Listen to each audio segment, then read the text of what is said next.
Welcome, everybody, to an episode of In 90 Minutes Extra Time. First show we have.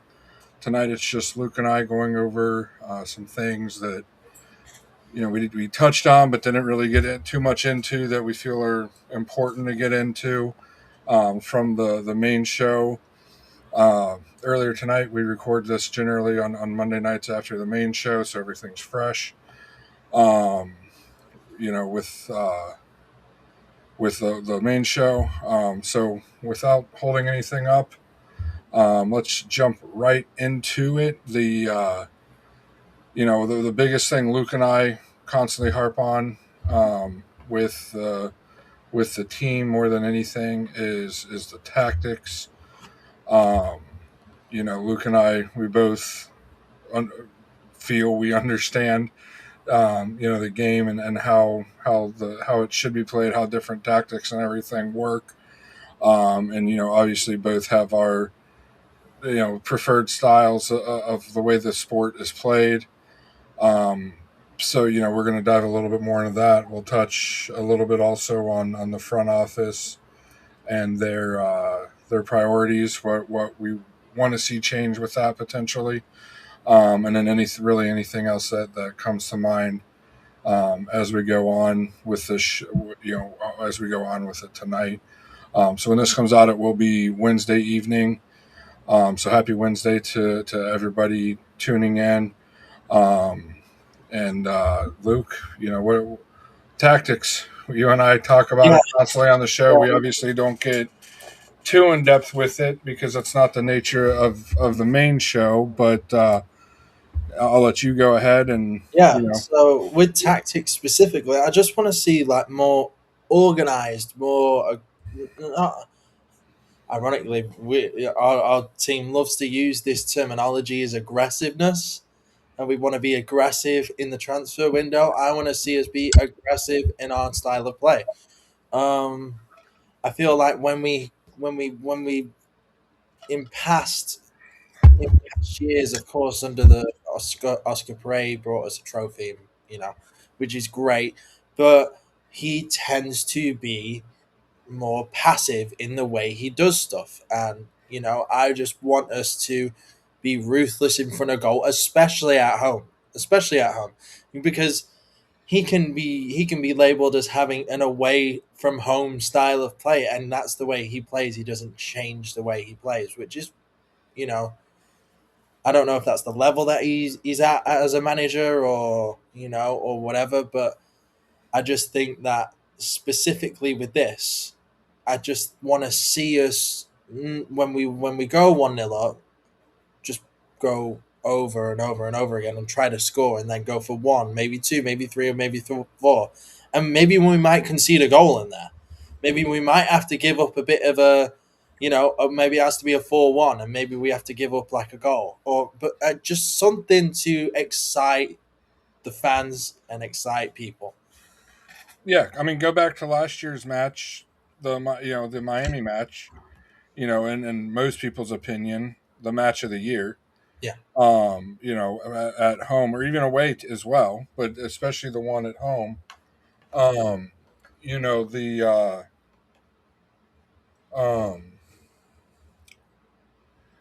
look at what we did. We scored one. We started to sit back a little bit. For I mean, it was what within 5 minutes after we scored. yeah, and then But you still saw it in the attitude of the players and the willingness of the players to make a progressive pass or follow or push forward a little more. And then Miami scores, and then we proceed to score. What was it? It was 4-1, right? yeah, yeah, Yeah, proceed to score three more goals, and have a night. I mean that match is literally a blur to me because I talked on the main show about making the matches go quickly, and we don't have to score four goals every match. But if it's an exciting match, it could be a 2-0 match that we won. But yeah, if we have a lot of good chances and it's creative and it's we're on the front foot, the match is going to go a lot quicker than what Poppy prefers to do, which is go up a goal or two and then sit back and defend for the rest of the match. And it's there, about also creating an identity. You know, our identity at the moment, Orlando's identity on the field is not attractive.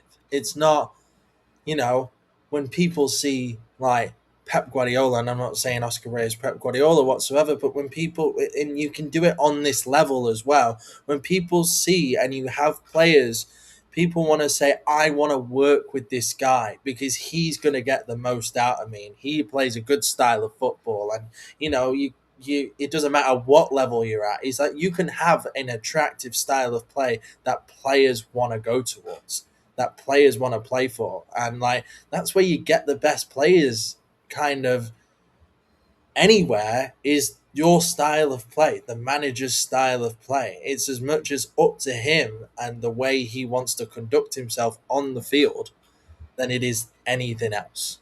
Yeah, especially with the way the MLS is currently constructed, where outside of Miami, you know, the offers are basically the same from every team. You don't really see many teams blowing the budget on just one player. All the teams are, between the a transfer fee maybe between the $5 and $15 million figure. Occasionally it'll exceed $15 million, but in general, like with Lewandowski, he's been rumored to be coming to Orlando. It comes with the style of play because us and Chicago can get into a bidding war, but at the end of the day, both teams have the same constraints on them with the salary cap rule and percentages and all that, with the stupid way the roster rules are constructed in the MLS. It's essentially going to be the same contract, same, he's coming on a free, but generally it'll be the same contract. It comes down to the style of play. And, with what Poppy's shown, you're 100% right. Look at, you can pick out a number of matches from last year. The one that really stands out to me last year, and the fault and the way that he prefers to play, is that Atlanta match. Talk to anybody that's played any sport ever, where you outside of American football. Defense is way more tiring to play than being on offense. That's true in baseball that I've played. That's true in basketball that I've played. That's true in soccer that I've played. I would much rather be in the attacking end, knocking the ball around, um, you know, 80% of the game than, um, playing defense 80% of the game, which is what this team likes to do. But, that Atlanta match, I still say that the Araujo red card came from fatigue. He mentally and physically he was fatigued and just reacted stupidly. You go back to the playoffs last year, the playoffs against the Red Bulls the year before, our playoff exit to Columbus the year before that. All of those matches. I said playoffs last year, wild card game last year. My Yeah. apologies. You go into every one of those games, and we played the same way in every one of those games, and the result was the same in every one of those games.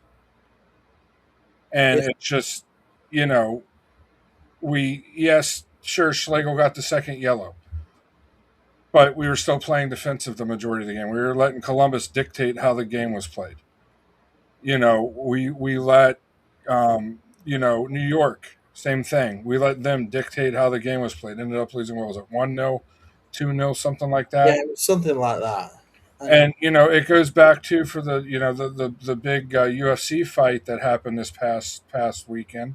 The guy, I can't say his name, the American guy that won that beat Paddy Bimlett. Uh, engaging, yeah. he kept saying, he's like, champions force their opponents backwards. And you look at what he did. He was constantly dictating where Yeah, the front he foot, went, the and front, he it's was the the front same. foot fighter.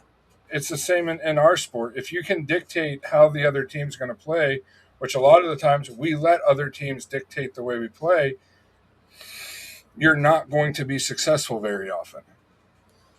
No, you're never going to be successful. I don't want to say never, but you're right. We won't It's be difficult to successful. be, Yeah, it's difficult to be successful. Um, when especially when you, it matters. yeah, and it's about getting that winning DNA, and with that winning DNA, people want to play attractive football. That is it. That is and when we've proven that we can. It's not that it's just consistently doing it on a basis where we choose to. It's like you go out and you play the people. Sometimes I think we play to the occasion. It's like we wake up and it's like we're playing San Jose at home. It's like this is going to be a typical game. We're going to just sit back. Miami at home, we're up for it. We're going to play a different style of play. We're going to go at them, and we're going to go for them. And that's the difference. Is you should play the same way in every opponent, in every game, in every time you step onto that field. And last year, I will kind of put an asterisk on that because of who was on the team, being Muriel mainly. Yeah, yeah, Um, and you spoke about complacency with some of the other players that were on the team last year, as I feel like that kind of started to creep in at the end of 2024, the complacency, because you kind of saw that slow shift, and then it bled into 25, and we never could find that next gear that we found in 23 and 24 in the summer. And it kind of makes you think that this changeup really was, kind of a year too late, where we're getting a bunch of players that are hungry. So far, we got the two midfielders from Brazil. We got Brian Ojeda, who's trying to prove himself to be a starter. We got the Canadian goalkeeper. I hate saying his yeah. name because I feel like I'm butchering. Cripple is who What? has something to prove. Yeah, Definitely. he has something to prove because he's trying to make, and that's what you want. You want that friction on your team, that there's guys trying to replace the guys above them, or trying to, fight for a starting role. When it's just, I hate when it's, oh, we know, last year we knew what our starting 11 was going to be coming into the season. There wasn't a doubt. You knew you were going to have Muriel up front. Um, Paslich on the left. Ojeda is the 10 slash false 9. Um, what's his waste of space? I can see his face. 77. Angulo Okay, was going to be on the left. You knew Atuesto was going to be one midfielder. You knew Araujo was going to be the other. yeah, The surprise was the right back with Alex Freeman starting. Kind of, we look back now and it was like, no duh, he started. But coming into the season, it was kind of a surprise. But you knew it was going to be Schlegel and Janssen in the middle. And then, Brecalo was lucky, ended up finding himself on that left back because Santos was abhorrent last year he at the was one beginning of the dimensional. season. But, I feel like that the pressure that, you know, that happens when players have something to prove is a huge deal.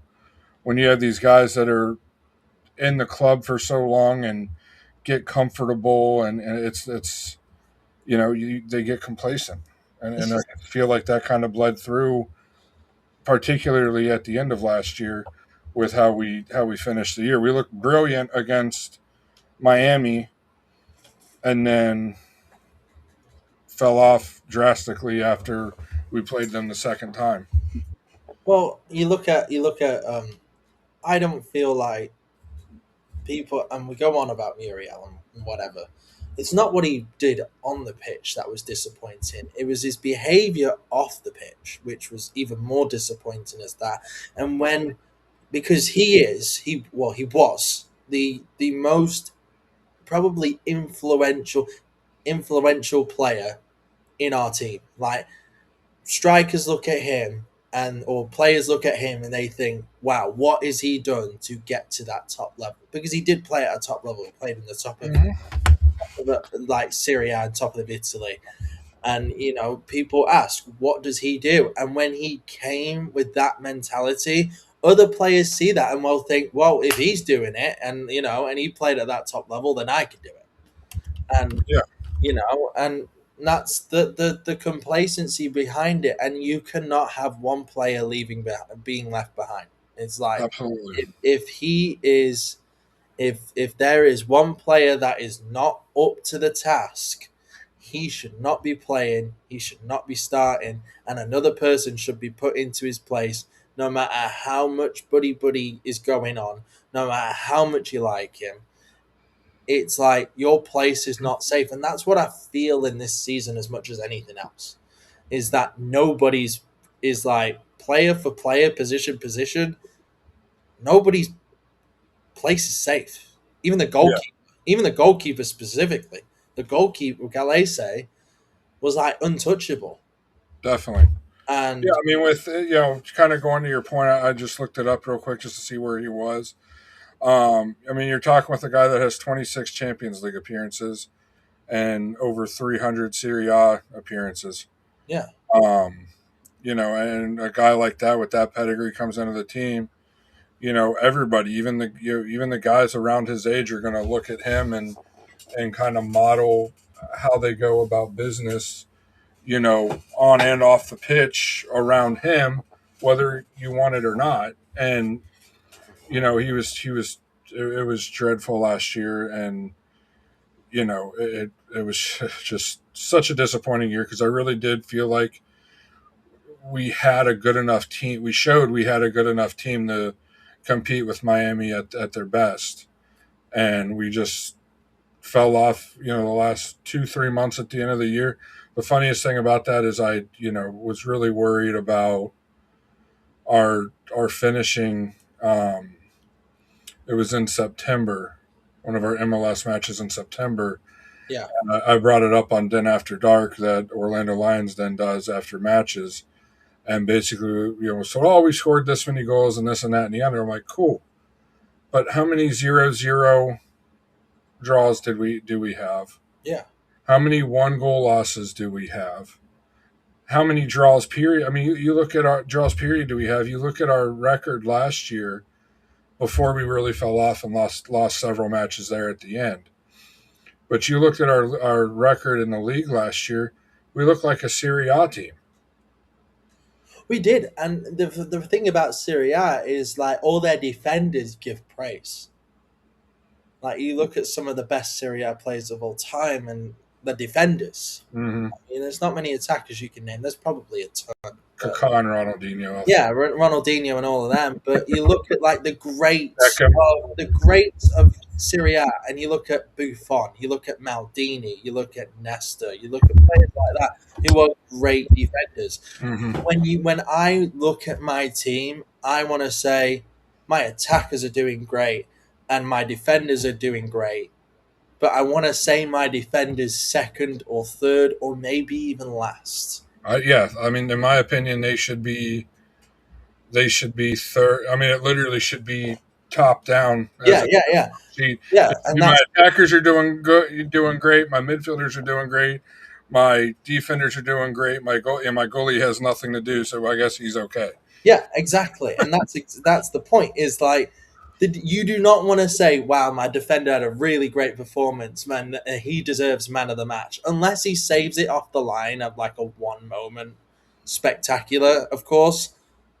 Then I don't want to hear my defenders get man of the match because we were just getting constant pressure and constant pressure, Hmm. and constant pressure.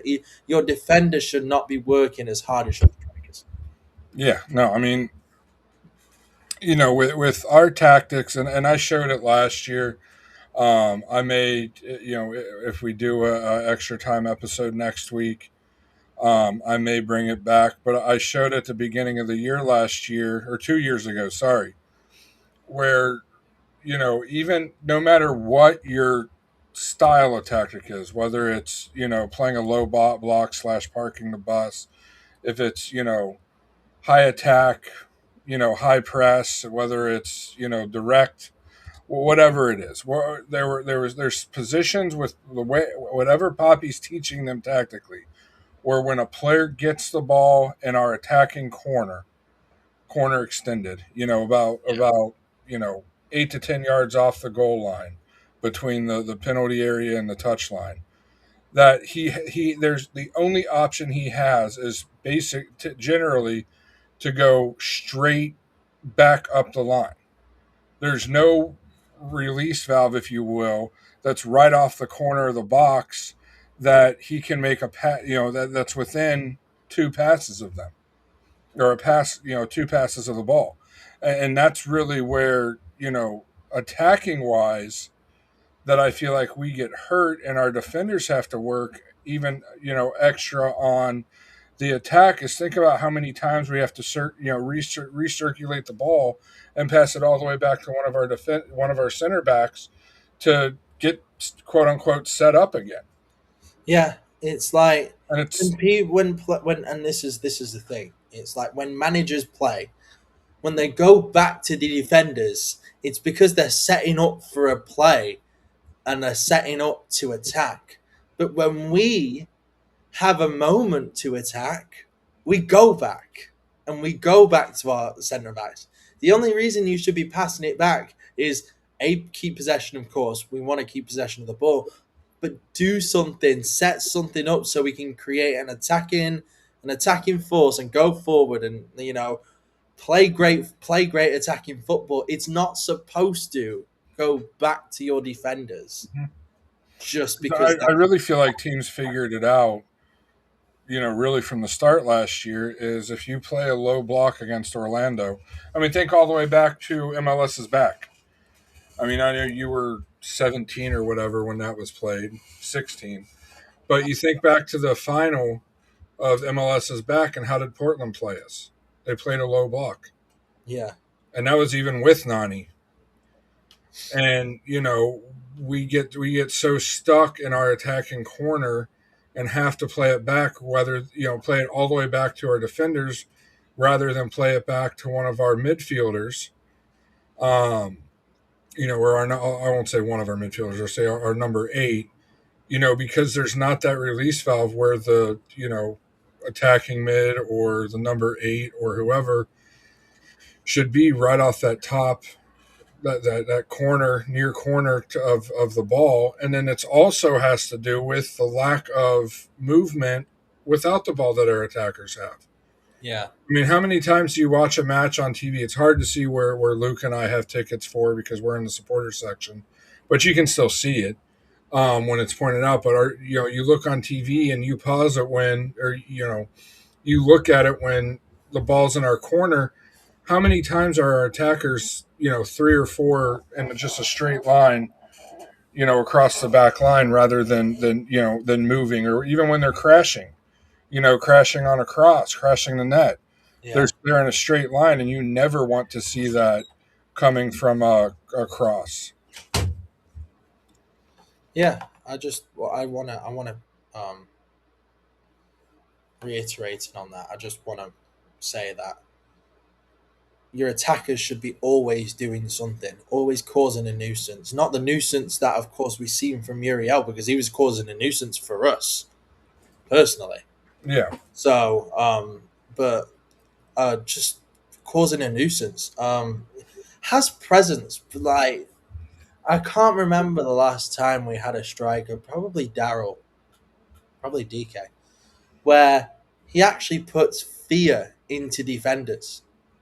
And I wouldn't say I would say Maguire at one point early on in his career as well.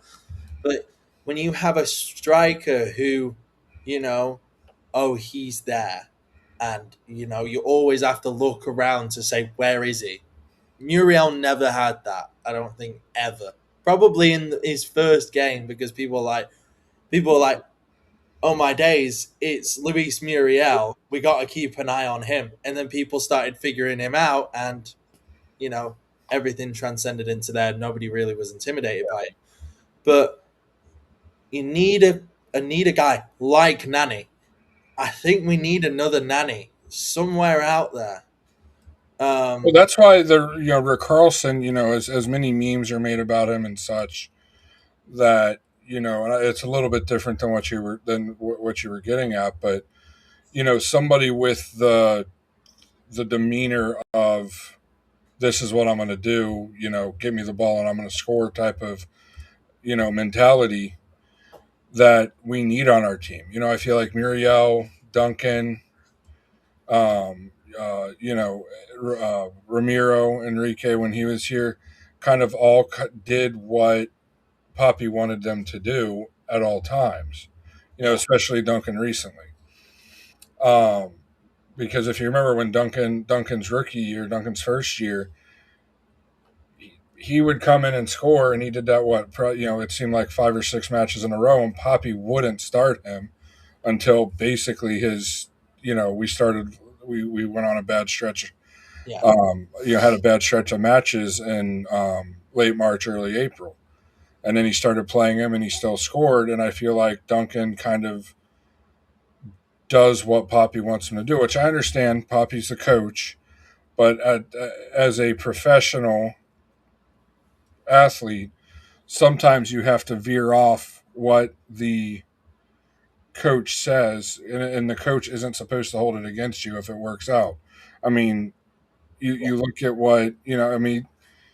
You go to the NBA, you think those guys are doing exactly what the coach wants them to do at all times? No, No, you because look these at, players have talent and ability, and yeah, these players, but it's all about the competition too. I mean, if it, but it, well, basically what I'm saying is if Poppy says to be here and make a run here when the ball's here, and you make a run to a little bit different area, it's a lot less predictable. That's kind yeah. of what I'm getting at. I feel Well, like I was actually is, I was watching a podcast. You can watch it. It's with Akin Fenwar, and I don't know if you know who Akin Fenwar is, by the way. it rings a bell. I don't know who it He's like one of the big beast footballers. Like back in the day, he was like is. one of the strongest footballers of. And he was on it. He had Daryl. He had DK on his podcast. Yeah, because those two were 1 and 2. Okay, is that they were 1 and 2? Yeah, yeah, they were like 1 and 2 and the strongest players of all time. The only Yeah, difference is Akin Fenwar's like 40. yeah, But Daryl was speaking about like who was his inspiration throughout his career so far. Who was the person who had his idols and like growing up, and like who was the teammate who had the most influence over his career. And you could probably guess who it was, and it Nani. was Nani. Yeah, And he just said he kind of took him under his wing, and like he was a freak in the sense of the way he just conducted himself on and off the field, his fitness, his everything, which kind of helped him be the player who he was.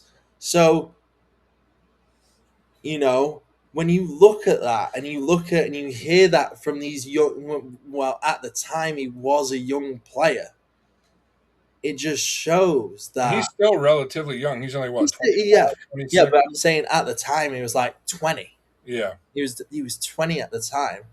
It just shows how much of an impact Nani had and how serious he was for this club, and we need somebody like that yeah, again. If there's any player like that who is just so driven to just win and be, and to be honest, it's not be the it is being the best player, and I feel like Nani had this aura about him that he still believed he could play at a top level. He had to prove himself, and again, it's you're out there with something to prove. yeah. You know, And when Muriel came, he's like, I'm Muriel. I have nothing to prove. I played at Serie A at the top level and I have all these goals and all these assists. What do I have to prove in this league? That's the difference. yeah, Is it's the mentality switch between I've got something to prove and I've already proved myself. If you've already proved yourself. Thomas Muller's like, yeah, I've done it in Germany. He's won everything. legitimately. He's literally won everything in world football, apart from probably the European Championship. But he's won everything. He's won the World Cup. He's won everything. Um, and he still wants to prove something, and that is the difference from. I wouldn't put that is the difference between quality players and top class athletes. Yeah. Well, I mean, you even look, as much as we'd like to rag on them, you even look at what Messi's doing Oh, in he's Miami. As much as we hate to give them, give him and give Miami any credit, he still at times plays, still looks like he has something to prove. he always looks like he's got something to prove. He always looks like he's willing to do whatever it takes to make the team better. Hmm. But you can't. I don't like using Messi as an example. I don't either, but I'm just saying with Yeah, everything that's yeah. given to It's his he could attitude very that much take it like it's another vacation, which his first 2 years I feel like he kind of did, and then last year he kind of picked it but up a it's level. his. The one thing you can compare is his attitude, Yeah. because everyone, you can't really compare his ability because he's a phenom, Mhm. beyond belief. Well, But yeah, I'm saying the attitude. it is his How he, attitude. You can yeah, compare his attitude to other players. exactly, He could be the exactly. best player in the world, but if his attitude's not right, then what's the point? Hmm.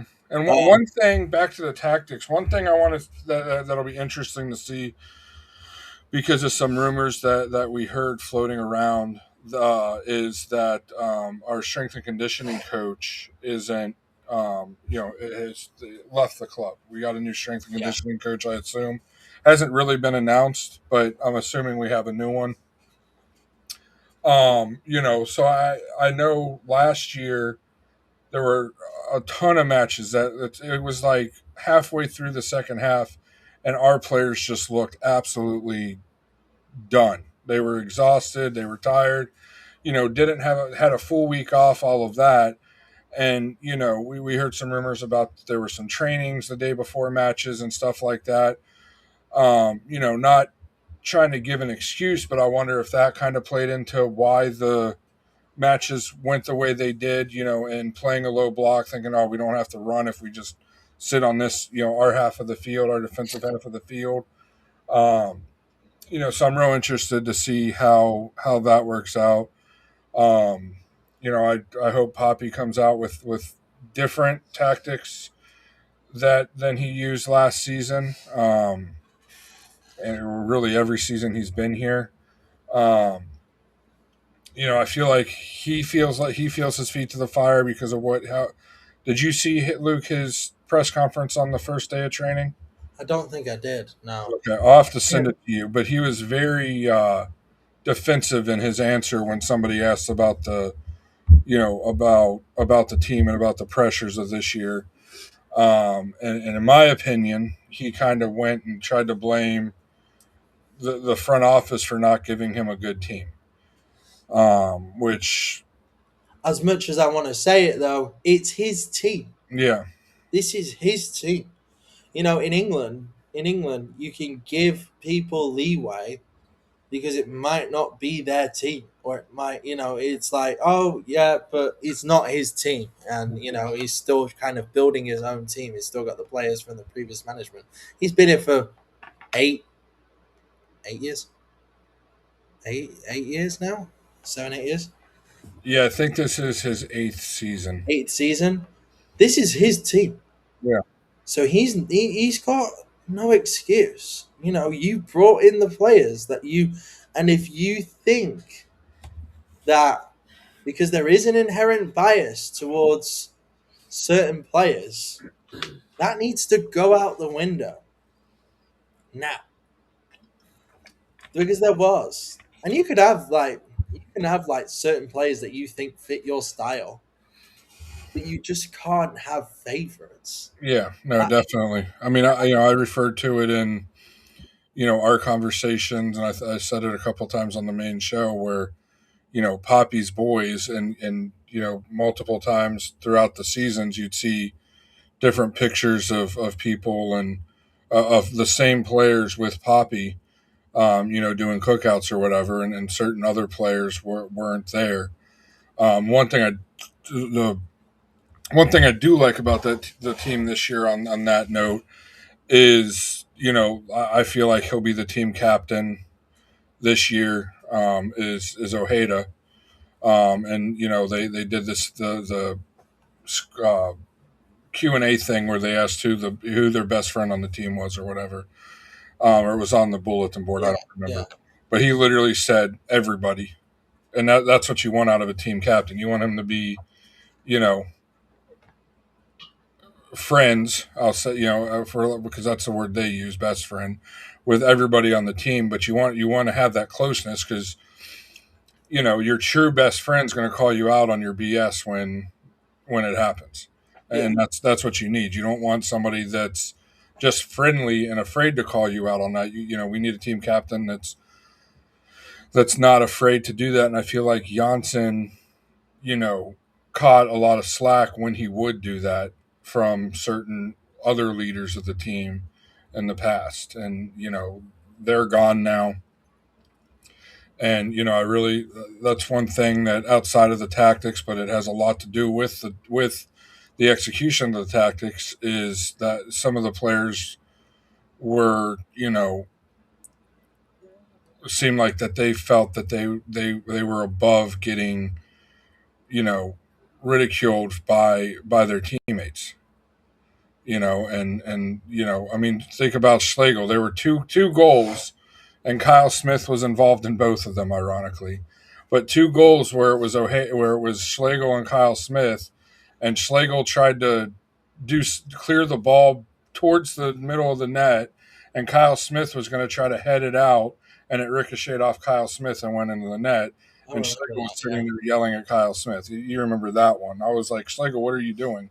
And then we see him throwing a hissy fit at Kyle Smith. That was later in the year. I think no, it wasn't Montreal, or that wasn't Vancouver.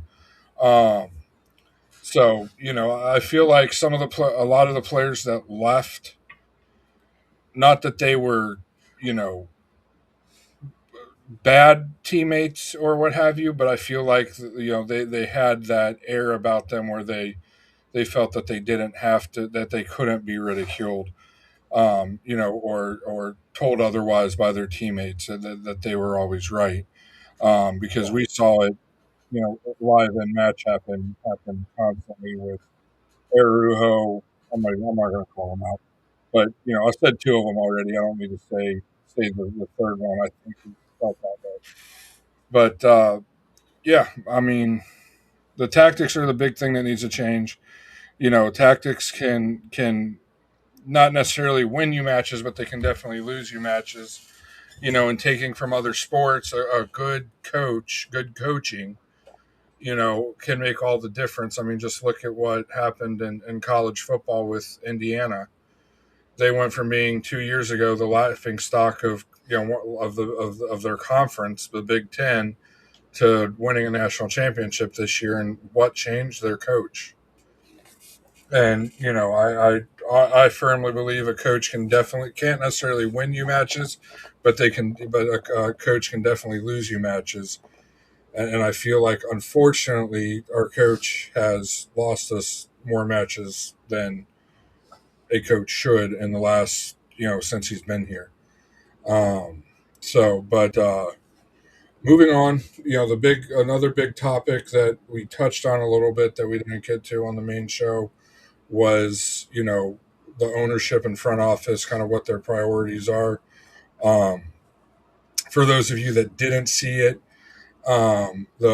they took out what, one whole section or two whole sections, yeah, on the west side of the stadium, right next to the supporter section. They turned them into full service type, I believe full service type, seating, upper end seating, upper scale seating. Um, you know, downsize, in essence, downsize the capacity of our stadium. Took out seats where we saw families from, were like families that were just there to see a soccer game, families from opposing teams, and families that were there, virtually every match. People had season tickets there, all of that, and they basically, the season ticket members, they made move. Luke and I know somebody that happened to, yeah, um, and it's really puts into question what the front office's mindset is about the club, because they're not going to, not going to take out those. Well, I think it was 500 seats or so that they took out. I think so. And I think they took out 500, and it's only going to be 100. They're not going to replenish those 500 seats anywhere. They took out another, 50 to 100 on the opposite corner in the lower level, a couple years ago for the same type of seats. So, is their plan eventually to make that the majority of the stadium is the upper scale seating? Are they doing this just because the demand's there? And that also plays into, do they actually really care if we win trophies or not, like they said they were going to bring to our club when they purchased the club. And then the jury's still out on that. A lot of people wanted to say that it was our old director of football operations that was the issue, and he was too conservative in the transfer market. I'm on the boat that says that's leaning towards. I'm not fully there yet, but leaning towards that they just really don't care about the common fan, and they're just in it to make money and appease their rich friends. So how do you feel about it, Luke? What's your I agree with you. I just think that their priorities are elsewhere at the moment. I feel like when you have this this this change in MLS, this culture change in MLS, where people are throwing money. Thomas Muller's coming in, Messi's coming in, Neymar's coming in, Busquets is coming in, Alba. All these top players on like these top salaries are coming in. I know we had a top player on a top salary, but he didn't end up working out. But it wasn't really that top of salary, to be honest. yeah, it wasn't compared to like all the other players, but like when you see the league and they're focusing on the pitch and you're on about like upgrading a section into like seating and tables and whatever, and that just shows the people, the fans, the season ticket holders that don't pay for food and drink, pay to watch football, where your priorities are. It gives off the wrong vibes. It gives off the wrong thing. And, you know, something that I'd like to see is them, replacing the supporter section rails and rebuilding that because that's in a right state. And there's tons of everyone wants to go in the wall. Like it's a safe standing section.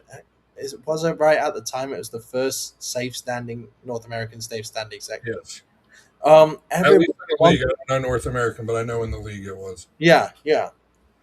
And everyone wants to see it. And I know there's tons of people in like England that come over in the summer and they go and they see it and they want to witness it and that like and that's the thing is that's where the priorities should be is on the pitch. Like forget I'm gonna say it. I was trying not to say it. I was trying to challenge myself. The prawn cocktail brigade seating. Forget about that. Forget about it. Is that the other event this year for the podcast? For those that listen, we hinted at an event. You'll have to go see it in the show. Is that going to be the second event that we do over the course of the season? Is the prawn and cocktail? Yeah, the prawn cocktail brigade. Oh, but yeah, it gives off the wrong message. The message should be we are determined to make this football like they said. We are determined to make this football club a winning team and a winning and championship winning side, which is they said I didn't want a championship winning side, I just wanted a winning side. I just wanted a team that won games. They wanted a championship winning team. We all want that, of course, but at the time it was like, that's what we wanted. Well, And and part of it is, I think, too, is they're used to the NFL in that culture, yeah, where because of the nature of the league, just making the playoffs or winning a game in the playoffs is seen as a success, right? yeah, And it's a league that isn't, it's growing, yes, but it's not growing in the way that it's one of lot older league, and two, it's a league that sorry, my work phone just went off on my computer, which confuses me because it's currently almost 11:30 at night, and that flabbergasted me. But the MLS is growing from an infant league to now a league that's in its kind of teenage years. It's starting to mature, starting to figure itself out. I feel like, and it's a league that, unlike the NFL, because you can literally go from last place to first place. FC Cincinnati proved it in the matter of an off season if you play your cards right. Yeah. So I'm wondering if the Wilfs got complacent, saying, "All right, we come in 21, win the U.S. Open Cup. 22, we kind of in a bad year. We made the playoffs, It's good. and then got kicked out immediately. 23, we got second in the league. Got a bad break and got a second yellow card and was kicked out. And then 24, we made the Eastern Conference Finals, the match before the Cup final. I'm wondering if it's with 23 and 24, especially if they kind of got complacent and didn't really open the checkbook up, maybe like they're hopefully, because we just got the club just got 7 million cash basically for a player. So to me, we should be signing a player. And it's 7 million flat. Yeah. We didn't pay anything for. Well, let me rephrase that. We got 3 million up front, and it's 4 million with add-ons. Yeah, So but it's 7 million. It's 7 million in total. With you didn't pay anything for it. Yeah, he was an academy player. Which is paid the salary. insane. Yeah, we didn't pay anything for. Well, even if we had paid something for him, yeah, you still have that. Like, that's money already spent. So in my mind, we should be signing a player that's at least what his price is. What we're receiving for him. So we sold him. We sold Facundo, and we're getting a portion of Facundo's sale to Austin FC. Those three, yes, we paid a little bit for Marco. But with those three, we should be signing somebody as a DP in the neighborhood of, in my opinion, $8 to $10 million to purchase. Now, I don't want a right back for 10 million. No, a striker. Yeah, maybe a striker. Strikers is void at the moment, so we do need a. Yeah, I'm just saying we need. I'm not saying get a right back. I'm saying as a striker or even a the club is don't get a right back for 10 million. No, please do not get a right back for 10 million. But I'm even saying, even if it's an attacking mid and you move Ojeda to the 9, I think Ojeda would be a great 9 with how, he's got a thicker body. He's good in small spaces. He's shown that he can hold the ball up, and then with his ability to distribute, I think that's just my psychotic amateur brain going at it. But in my mind, if our DP should be at least 8 to 10 million to purchase, that's my opinion. I'll tell you who's out there. I'll tell you who's out there. Who? I'm not going to say I don't like players coming back, but I'd only have one back. Larin is out there. He's out there, but he's not, in my opinion, based on his quality recently. He's not worth a DP spot. He might be a allocation money player, but he's not a DP level anymore. I'd have him back though, even if it's not a DP. Yeah, I'd have him back. But then we'd have to have a right back as a designated player. Oh, yeah, but then, and there's no right back that's a designated player. Like even and this isn't even like in the realm of possibility of happening. Even if it were to be a player close to the level of Trent Arnold, I still wouldn't want it. It's a right back. Yes, he'll help, I but mean, it's a right back. I Let's want it just to be a player that's in the central part of the field that's going to be able, even a striker, even though yes, technically a striker, the is supposed to fullback. play next, but we're talking about a guy that plays fullback that has the right channel he runs in, So and he only sees a third. He only has a chance to see the ball a third of the time, whereas a true number nine is in the center of the field and theoretically could receive the ball at any time in one pass. So, in my perspective, right, there's only two positions in football in MLS where there shouldn't be a DP: left back and right back. Anywhere else in the pitch, fair enough. I even And said, goalie, and I even think all defense. As sad as it is, unless you got a you know top keeper or top, and I'm saying top yeah, 5% in professional soccer. yeah, Center back, I even say those. So, I mean, it yeah. um, I know what really hurt Nashville having what's his face Zimmerman as a DP for 2 years. It yeah, really but hurt I'm them. on about bloody higher than Zimmerman. Yeah, no, I'm on absolutely.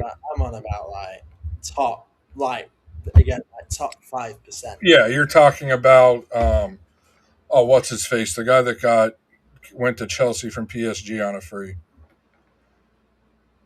the Chelsea, center back. Thiago Silva. Yeah, Yeah, Thiago Silva. I'm on about Thiago Silva and people like that. If Thiago Silva came to our club at the time when he's not about 45 years of age, um, I'd have Thiago Silva as my captain at centre back, or or um, players like that. there. Another one is Ashley Cole. Like if Ashley Cole came to my club Yeah, and like said I'm coming to Orlando, I'd have him at left back all day. not Harry Maguire, Huh? not Harry Maguire. Oh, I didn't mention him. I I thought just being, mentioned being an England fan, that would be your first choice. I just mentioned one of I know, the greatest left back to grace the sport, and I you know. mentioned Harry Maguire. I'm just pulling your leg. Yeah, I know. But yeah, I mean, I really feel like this season going into the new schedule, because technically next season is going to be February through May, and then and then they start again in July for 2027-28. I Yeah, feel like between now and the start of the 27-28 season really is kind of going to show where the Will's priorities are, who we're able to sign. If we wait, which again, like I said in the main show, I hate the even thought of this, but if we wait until the summer to sign a designated player, it has to be somebody that you know is going to instantly change the change the product on and off the field. yeah, You know, and like as cool as it would be, because there's rumors of him coming back to the MLS, is Weston McKennie. No, I like as much as I like him as a player and think, for the US for the national team, how crucial he is for the national team. He's not the type of player that we need at this moment. We have a squad full of those guys, I feel like. Like Luke was saying earlier, we need that guy that's going to take the team, by the throat and say, "We're winning this game. Let's go do it." And he's going to lead the team like Nani did. And the Wolves, and that unfortunately, the majority of the time, unless you get lucky, is going to require to open the checkbook and purchase a contract. it always frustrates me. I always look back on that, and I always think like because obviously I hope everyone knows the story of Nani when it was like he was told he was not getting his contract renewed and blah blah blah, and you think what if, right? You think what if they didn't tell him? Mm-hmm. He could have gone on to do magical things that season. I think. Oh, we were, yeah. I mean, up until the summer of 22. that is when they told him Yeah. they weren't going to renew his contract. It was after that bloody All-Star game.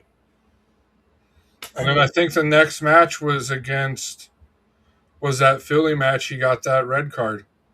I know. And it just all collapsed. And you just think, hopefully that was the first impression of the Wilfs, wasn't it? Essentially, yeah. Yeah, it was, because they just came in and they said, well, we're not renewing your contract and you're not going to do anything about it. Well, I mean, but that did eventually lead to. No, it didn't. He was already here. Never mind. Who? No, that led to Facundo being signed. Did it? Yeah, was it? I don't really remember the timeline. Like just the fact of him not being here, then we signed Facundo that next Yeah, offseason. yeah. And But O'Haver. I still think that Nani would have. And that you talk about a what if? What if we would have been, because we tried to sign Ojeda for 2 off seasons, the off season going into 22 and the off Yeah, season yeah, going into yeah. 23. What if we would have got Ojeda and Ojeda would have been able to, you know, get a little bit of Nani? I know, And right? Yeah. that Um, we that's did scary. that. That's scary. I mean, you got to think Ojeda got here and we had leadership on the team, but we didn't have Nani, so I feel like he kind of had to figure his own way out, which is why it maybe took him a little bit longer. I know. Well, Ojeda has the redemption story of a lifetime, in my opinion. He was the worst player on that pitch by a mile, and yet he turned into one of our best. But Yeah, I feel like if Nani was there, he would have just that's what I'm saying. he would have excelled, like, Yeah, completely. He would have sorted him out. definitely. And Nani knows how to make attacking play. He's just a fantastic player. And I think Definitely. just imagine him, Ojeda, and Torres all on the same team. Yeah. Like because I believe if they didn't say that, Nani would have stayed on. And you Oh, never Nani still owns a house over in Winter Garden. like Nani. Fairmont I area. know he lives in Oakland Park, doesn't he? I'm forgetting that. Um, by the way, do not go to his house. I'll edit that out. Um, but yeah, if we have we need another player. Going back to just what I was trying to say, and then getting to the point is we need another player like him, and there's not many players like him, but you know, I feel like in Europe there's enough. I feel like you get there's enough of them. There's enough of them because Nani wasn't the best player, no. but he had the drive. There's a lot of players who have that drive, that will to win, and you just have to look at the top leagues, and you'll find them. Hmm. There's plenty. You just got to be willing to pay because they do cost a lot of money. Yeah, and that, I mean, it does make you saying that. It just hit my head. I mean, I know it's not going to happen, but I know people, and people in the media have talked about it happening. Is getting Cristiano Ronaldo here. I mean, you want to talk about a guy that pushes himself. You see what he's doing at Oh 40 yeah, years old. He looks like he's still in his early 30s, and how much of that would rub off. And you've heard stories from the guys that were older than him at Man United when he was first at Man United, all the way through players that were with him the last time he was at Man United, and just his preparation and how he prepares and keeps his body in good shape, and how he approaches the matches, how it would rub off on the players we have now, kind of like a Nani, because I'm sure that's who Nani got it from, because those guys essentially apart, but grew up very similar lives. One became one of the greatest of all time, but had very similar lives, and then was also on the same team, on Man United for a couple years, couple seasons. well, yeah, it's that Ferguson model, wasn't Mhm. it, where he had these players who were young people. Like Nani was young when he was at Man United, and so Yeah, was Ronaldo. Um, um, had these players, he instilled the drive in them, but he also kept them motivated by having these great, well, phenom athletes around him. Who's yeah, like, you know, I've, they were pure footballers back then, but some of them were half the athletes that Nani and Ronaldo would have became. Yeah. But like, I'm trying to think, like probably like Van Nistelrooy and players like that, and like these players are great athletes, and they were ahead. They were ahead of the game, and Ferguson was ahead of the game, and that is you need a. It was kind of like a regime, wasn't it? It was like you're in training by 10, you're working out, you're doing your workouts, and then if you want to get to the into this team, you have to be motivated Yeah. to get into this team. You have to do more than enough, not just show up to training. And I believe most people do training like that nowadays. Like some of these kids Yeah. are athletes, but maybe they're missing the football part. In the States, especially. I mean, I know in the United States, I mean, you've coached youth. I know when it comes to like the travel teams, the club teams, whatever, select teams, whatever you want to call them. I know that traditionally they've always favored the athlete over the soccer player, if that makes any sense. Yeah, the They football take the guy that can jump the highest and run the fastest versus somebody that has, first touch, the first touch, the vision, the passing, you know, and that's really, on a separate topic that we could have a complete other show on, you know, really hurt the soccer in this country is that forever it was they did it like every other sport where get the biggest and fastest players and go. And unfortunately the soccer is such a sport that it's so different It's so technical. and it's with your feet. That's the Yeah, thing. It's yeah, like, yeah. you can take, you know, LeBron James and ask him to kick a soccer ball and he's going to struggle doing it. Well, And but you can take Cristiano Ronaldo and ask him to shoot a basketball and he'll be decent doing it. Or catch let me rephrase it. You ask Cristiano Ronaldo to catch a basketball, he'll be able to do it. You ask LeBron James to trap a soccer ball with his foot, he's going to struggle doing it. okay, so this is a great example that I just thought in my head. It was a great point pointed out by you. In football, there are no combines like NBA and NFL combines. There is none, right? There is no.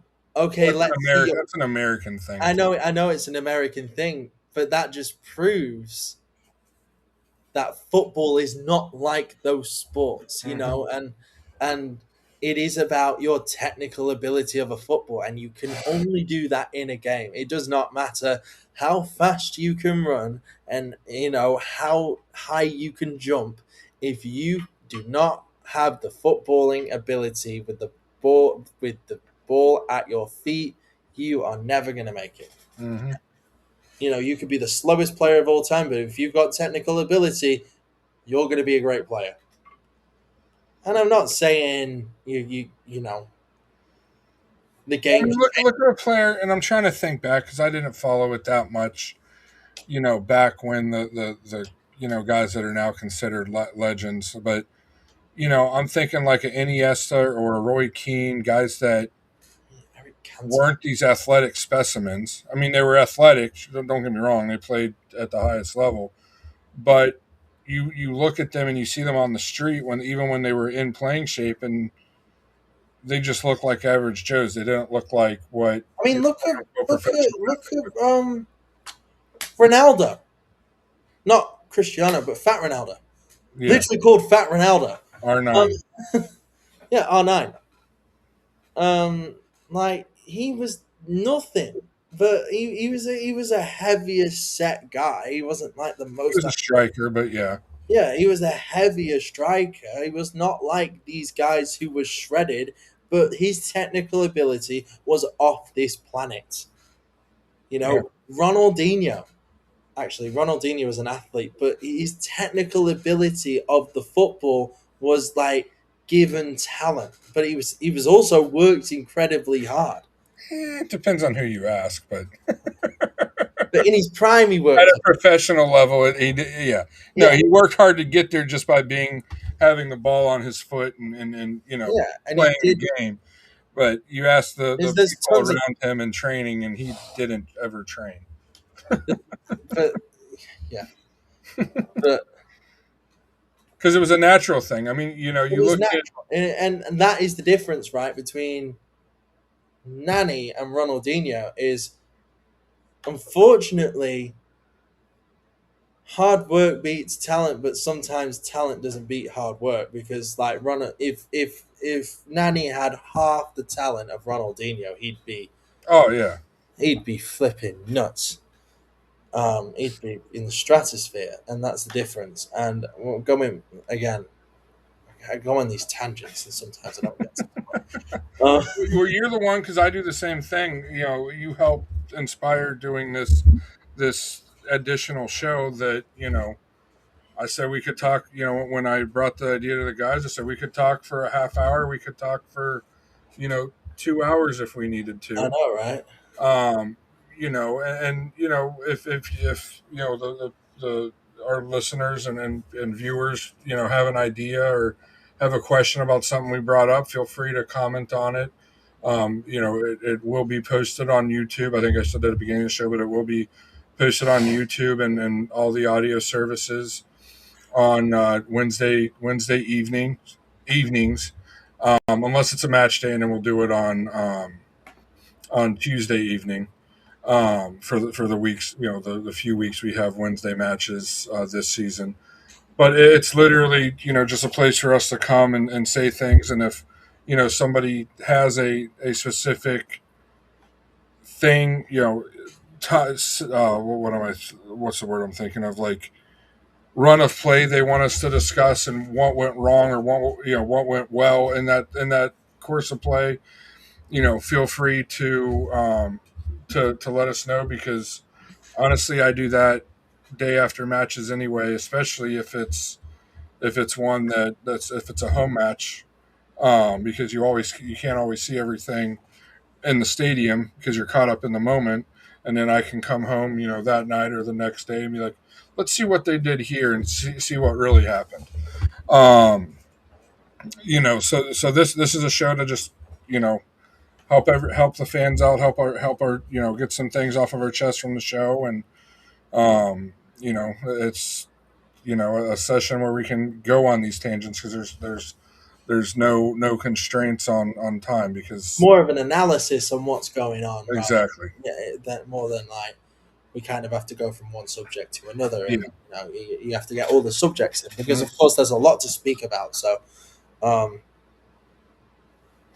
I feel like if people want to do this live, like every once in a while, so Yeah, if you guys want to see this live, we could go live on Wednesdays. We could start doing and a live show on. hear everyone else's point of view, and they Yeah, can interact with us and stuff like exactly. that. That would be We could do a second live show. This is all like the other show. This is a show for the fans of Orlando City to be our directors kind of, and we're just the talking heads for. So we want to hear your opinions on what you like about it, what you don't like about it, and so Is at on. the end of the day, we're spending money, but you're also spending money. We are all spending money for this club, and Yep, we are all suffering together. And we exactly. But you brought up a good point about a little bit ago about the renovations to the supporter section, because I don't remember if I said it in the show's group chat or if I commented on somebody's Facebook post or something. I know I said it. Maybe I just thought it and thought I should post this and didn't. But yeah, that's one thing. I'm like, so they're adding these seats. It was the refurbishments to the West Club yeah, that I saw. which is already fancy as it is. Yeah. Meanwhile, you have in the supporter section, you look underneath, the beams are starting to rust. Some of the railings are broken. Some of the cup holders, and maybe they'll fix them this off season, but they weren't fixed We, the off we've season not, we've before. not been, we've not been. I've not been there. Yeah, I haven't been there either. So this is just from remembering what past season openers have looked like, where there's still been issues with the supporter section. I mean, I'll call them tarps because I don't know what else to call them, but on the outside of the stadium, and the tarps that spell Orlando. Last time they were fixed was the last time they were tore up by a hurricane. They get sun faded every year, and that's something cosmetic that everybody sees. You don't even have to be inside the stadium to see it. The seats. I'm sure there's stuff around the seats. We talked about that horrid, which luckily was your first week down south in college. It was. That horrid rain delay where there were parts of the concourse that you could barely breathe in. The air was so heavy. Figuring that situation out. The bathrooms still, in my opinion, should be air conditioned. They're not, or barely are. You have simple things that the everyday fan experiences and encounters, and they seemingly, at least they're not publicizing it, that they're out doing these upgrades. But then they'll upgrade the West Club and add, a couple hundred new expensive seats, where old seats used to be that the everyday person, tried to would purchase tickets and had season tickets to. And it's a plague that's in our sport where, again, this is a different sport than American football. Yeah. It's a different sport that, it's so different because the reason it's called the beautiful game, and the reason it's popular all over the world, and the reason why, according to one publication, the soccer, football, whatever you want to call it, took over baseball for being the third most popular sport in the country. So, and that says a lot. You tell somebody that 50 years ago, they're going to think you're on. You tell me that 5 years ago, and I would have said no chance. Yeah. No So, chance that football's but the sport speaks to people on a different level than any other sport. And trust me, you're talking to somebody that didn't. I always, one of my best friends growing up across the street played.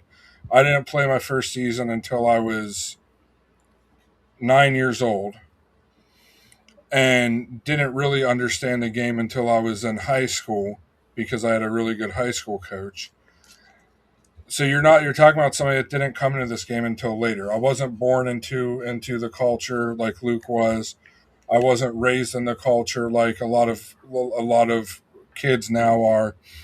But it's a sport that, speaks to you on a different level than any of these other sports for whatever reason. It's unexplainable why it does.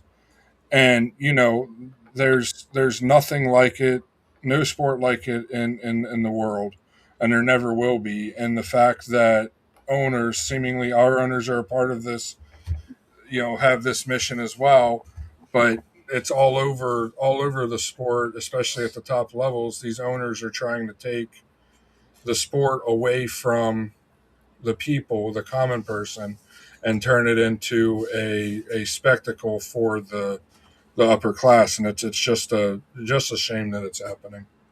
Yeah. Well, look at Old Trafford. I hope we don't. I hope our stadium gets fixed in time because I don't want to be like Old Trafford. They have a waterfall. They have a waterfall. We have waterfalls. Well, the supporter section has its own waterfall. Oh yeah, wait, we do have a waterfall. Yeah. Wait, yeah, we've got our own exclusive waterfall feature in our stadium. I honestly think though that's the way it was made, so the water didn't pool up on the supporter section. Yeah, we're big time now with our waterfalls. Feeling like I'm in a luxury resort. Yeah. But But the opening match is, a little less than 26 days away. I think it's 25 days and 20 hours away, give or take. Um, it's going to be fun. I can't wait. We did break down and get a partial season ticket pack this year, which we weren't going to do. We weren't going to do any season tickets and just buy them, and then saw they weren't releasing the Miami tickets and saw the price of the tickets for the Miami match and went, yeah, I'm not missing that match. we have not beat. And fun fact, this is a terrible fun fact. It's not fun whatsoever. We have not beaten the Red Bulls in 2 years. Yeah. We've not beaten them since June 23rd of 20, what, just over a year and a half. June 3rd. 2 seasons anyway. Yeah, we've not beaten them in 2 seasons. So we might as well get it going. Get the because they have been a bogey team, and you got to get your get back off the final. Well, we got to get, we got to start out strong on the, we got to start out on the front leg and be in good form instantly because we have a derby the second week of the year. Which is nuts. I might go to that. You, Actually, if he's not playing, you should go to it, period, Luke. but I don't want to pay that money. I don't want to support the regime. I thought you were, whatever, we'll talk about it after the show. Yeah. But yeah, I mean, hopefully it'll be a fun year either way. Oh, wait. That's at home, isn't it? Yes, sir. Sorry, I thought it was away. My fault. Wow. I just saw Away makes sense because you could still be there because it's only, a 25-minute drive? It's a 25-minute drive, yeah. But that's what I was saying is like, I don't want to waste the money on the regime. Yeah, no. Oh. But yeah, I mean, we, think that's all we have tonight for extra time. Thank you for everybody that'll watch this and listen to this. It's a new thing we're trying out this season. Like we said a couple minutes ago, if you have any suggestions, leave your comments. Let us know what you liked, what you didn't like, if you want to see something changed. If you prefer it to be live, we could figure something out to do it on, Wednesday evenings or something potentially, but we could figure that out. If you aren't already, subscribe to our YouTube, follow us on our socials.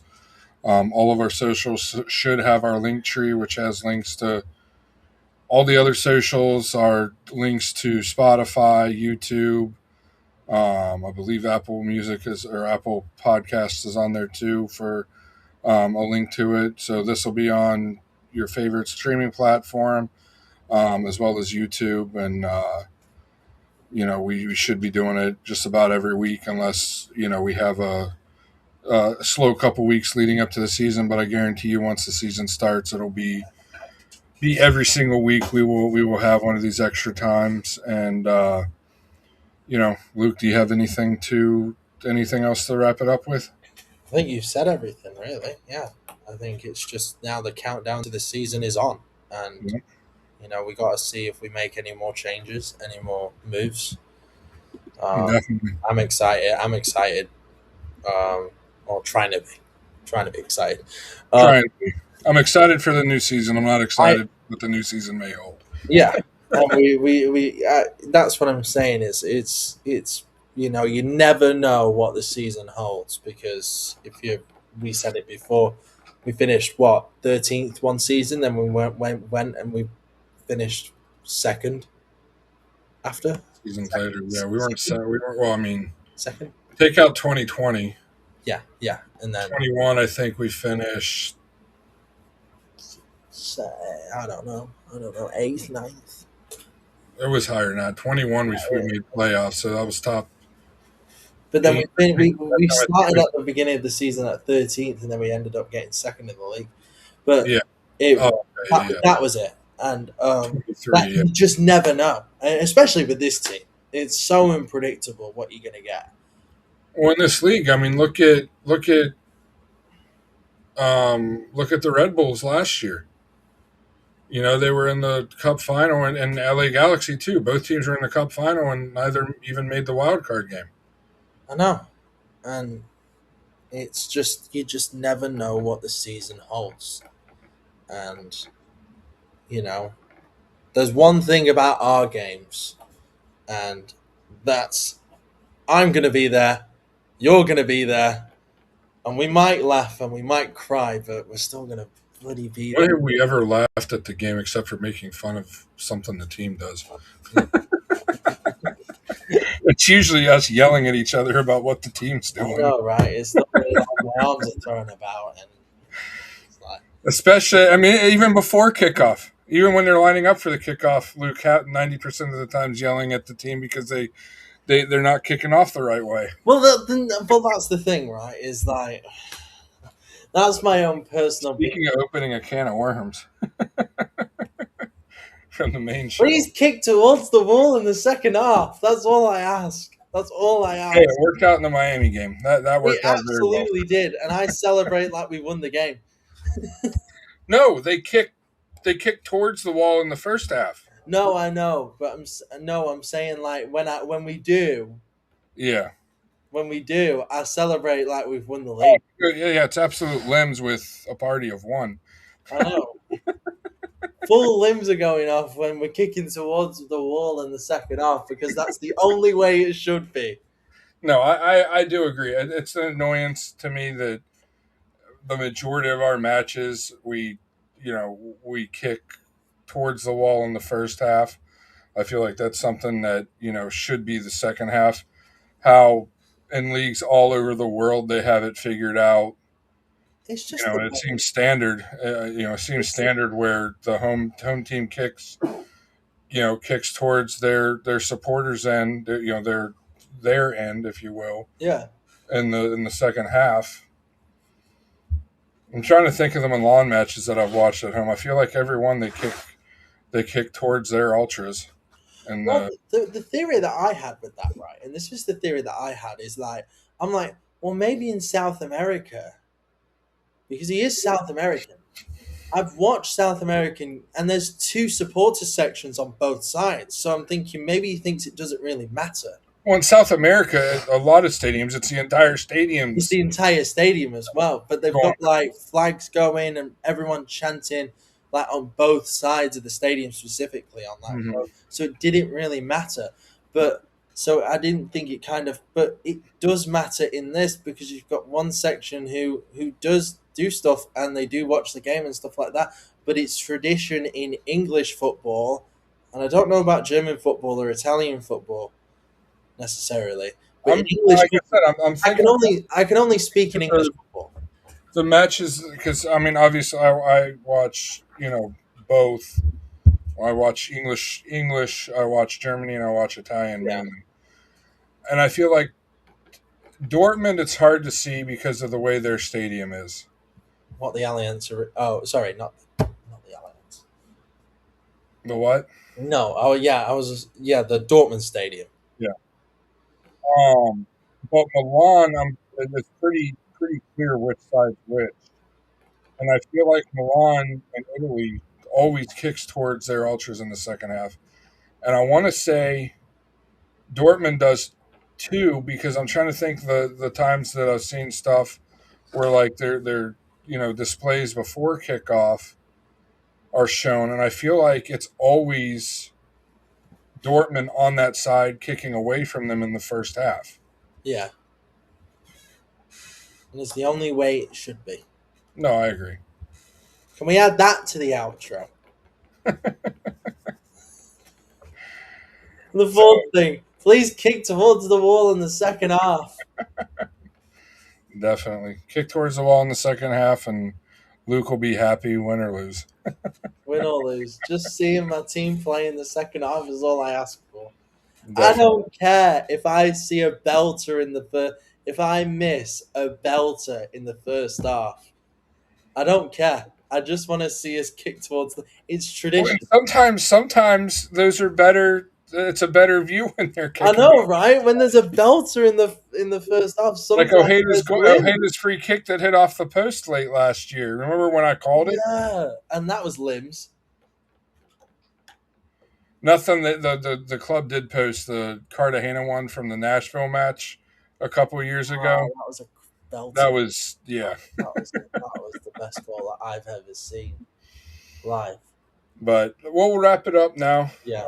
We're just going on about good times now, and that'll happen on this on extra time sometimes. But thank you for everybody that will watch. Follow us on social media. Subscribe to us on YouTube. Keep your eye out for other new things that we're doing around social media this season. And as always, Vamos Orlando.